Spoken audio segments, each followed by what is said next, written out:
تو پہلا اصول سمجھیے، قرآن اور حدیث کی بات آپ کو آسان سمجھ میں آ جائے۔ اصول یہ ہے کہ جیسا دعویٰ کیا جاتا ہے ویسے ہی دلیل جاتا ہے۔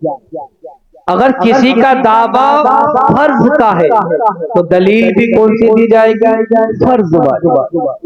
اگر کسی کا دعویٰ واجب کا ہے تو دلیل بھی کون سی دی جائے گی؟ واجب۔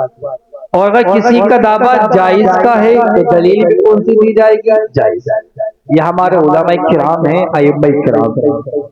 یہ جمعے کے دن کل جمعہ ہے، جلوس بھی نکلے گا، اس کے بعد ممبر نور پر کھڑے بھی ہوں گے، اور اس کے بعد مثال کے طور پر کہیں لوگوں نماز فرض ہے، کیا اعلان کریں لوگوں نماز، تو یہاں پر دعویٰ قائل کا ہے فرض ہے۔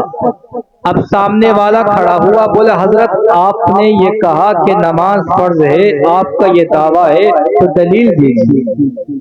تو فرض کا دعویٰ دلیل بھی فرض کی دی جائے گی۔ حضرت نے کہا بالکل ہمارے پاس دلیل ہے۔ کہا اللہ فرماتا اقیموا الصلاۃ، نماز پڑھو۔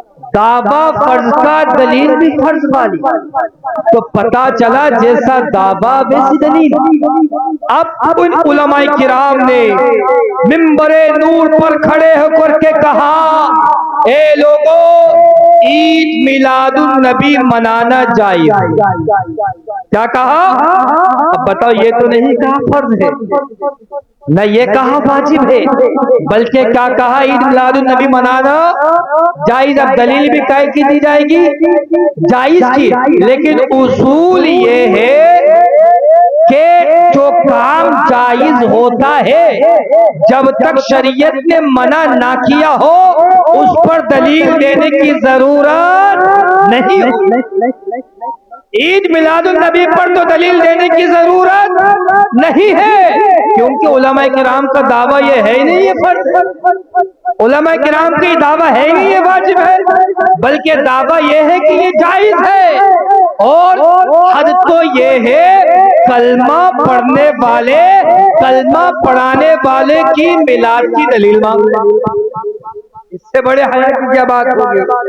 تو پتہ چلتا ہے جو کام جائز ہوتا ہے اس میں دلیل کی حاجت نہیں۔